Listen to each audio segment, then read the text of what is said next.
The Mathematics of War. How the Red Ball Express broke German military science. August 19, 1944, East Prussia. Inside a headquarters deep in East Prussia, far from the dust and noise of the collapsing Western Front, General Alfred Jodl stood over a table cluttered with intelligence summaries from France. The reports described an American advance of unprecedented speed. General George S. Patton's Third Army had surged forward more than 400 miles in just 30 days, a pace that defied every historical precedent of modern warfare. Yet, to Jodl, the numbers told a different story. Patton's armored spearheads were racing toward the German border, but Jodl and his staff were not impressed by speed alone. They were logisticians by experience, veterans of campaigns where momentum had died not under enemy fire, but from hunger, fuel shortages, and mechanical collapse. Their calculations were precise, unemotional, and grounded in what they believed were unbreakable physical limits. "The Americans have outrun their supply system," Jodl concluded calmly to his operations staff. "The advance will collapse under the friction of its own weight. No army in history sustains this speed without fuel. The laws of physics cannot be ignored." The arithmetic appeared irrefutable. An advancing armored division consumed approximately 150,000 gallons of fuel per day. Patton commanded 12 divisions spread across a 60-mile front. His primary supply depots still sat on the Normandy beaches, nearly 400 miles to the west. Every ton of fuel, ammunition, food, and spare parts had to travel along shattered French roads and across bridges the retreating German army had systematically destroyed. Jodl's staff calculated that Third Army would grind to a halt near the Seine River. That pause would give the Wehrmacht time to regroup, establish defensive lines, and perhaps stabilize the front through winter. German commanders had seen this story before. They had lived it. What Jodl didn't know was that American logisticians were already discarding every rule he believed governed warfare. Lessons written in blood. German confidence was not arrogance, it was experience. The Wehrmacht had pioneered blitzkrieg and understood better than any army how logistics determined victory or defeat. In Poland, France, and the early months of the invasion of the Soviet Union, speed had been their greatest weapon. But they had also learned, painfully, how that same speed became lethal when supply lines failed. In Russia, German advances had stalled not because of Soviet resistance, but because logistics collapsed under distance. Trucks broke down on primitive roads. 80% of German transport still relied on horse-drawn wagons, which could not keep pace with mechanized units. Railways used different gauges, forcing supplies to pile up hundreds of miles behind the front.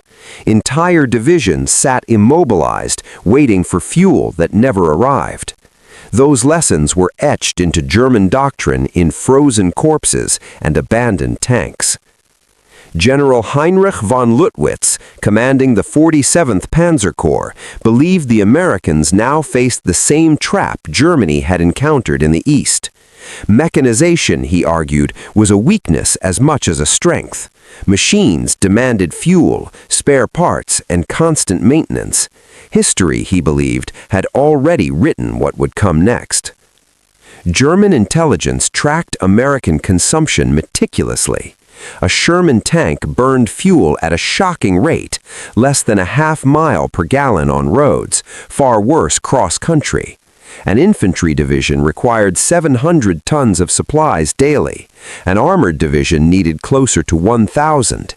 On August 20th, General Siegfried Westphal, Chief of Staff to Field Marshal von Rundstedt, assessed the American supply situation as mathematically impossible.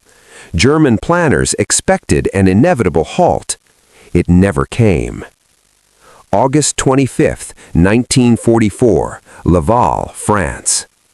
Inside a requisitioned French chateau near Laval, Colonel Charles Thrasher faced a room filled with skeptical officers. He commanded the forward elements of the communication zone, the massive logistical organization responsible for feeding Patton's relentless advance. Traditional supply methods had collapsed. Rail transport could not keep up. Scheduled convoys were backing up at depots faster than they could be unloaded. The entire system was on the brink of paralysis. Thrasher's proposal sounded insane. They would create a continuous one-way highway system stretching from the Normandy beaches directly to the front. Trucks would operate 20 hours a day, stopping only for fuel or emergencies. Headlights would remain on at all times. Blackout discipline would be abandoned entirely.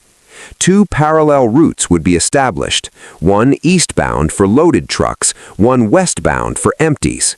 Convoys would depart every 5 minutes, maintaining an average speed of 35 miles per hour. Mobile maintenance units would be stationed at regular intervals. Military police would remove any vehicle unable to sustain minimum speed. Trucks that could not be repaired within 15 minutes would be pushed off the road and abandoned. The initial target was 4,500 tons per day. According to every logistics textbook ever written, it was impossible. Lieutenant Colonel Gordon Ainsworth of the Motor Transport Service reviewed the numbers with Thrasher. They would need 6,000 trucks operating at 90% availability, drawn from 140 truck companies. No army in history had achieved such performance. Within 36 hours, the system was running. The name came from railway terminology. A red ball freight shipment was an express load that took priority over everything else. The Red Ball Express would operate on the same principle. On August 26th, drivers of the 3916th Quartermaster Truck Company climbed into their GMC CCWKs, deuce and a halfs as soldiers called them, loaded with ammunition bound for Patton's guns 300 miles east. Of the 23,000 drivers who would operate the Red Ball Express, roughly 75% of them were African American. They served in a segregated army that denied them equal treatment at home. Many could not eat in white restaurants or use white facilities in the United States, yet they were now responsible for keeping the most celebrated general in America moving forward. The irony was not lost on them.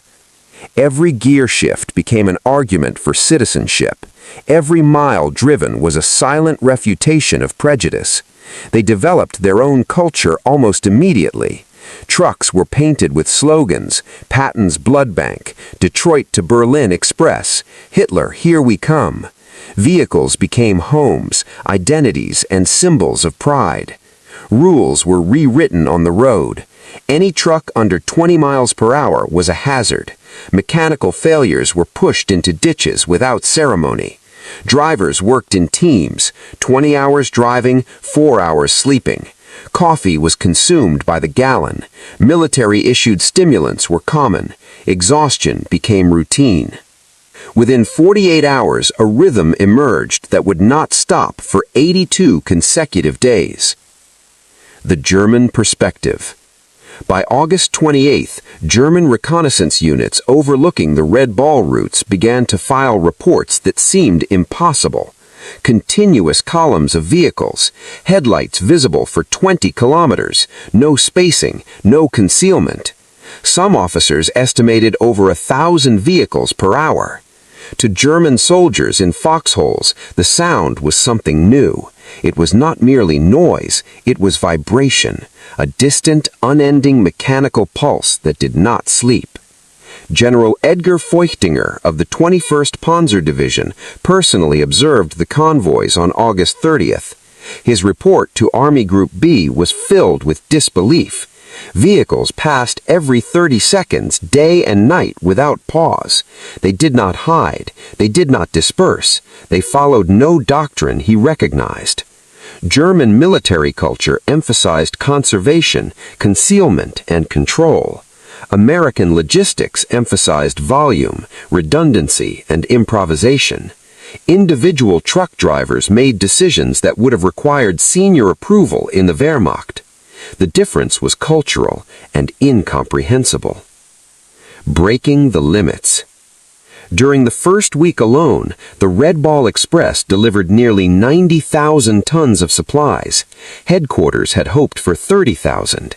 Each round trip covered nearly 700 miles.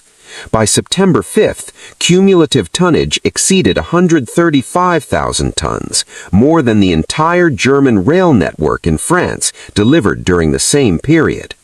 Vehicle availability averaged 92%, far beyond expectations.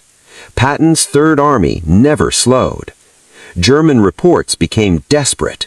Third Army crossed the Seine on August 25th, liberated Reims by August 30th, and seized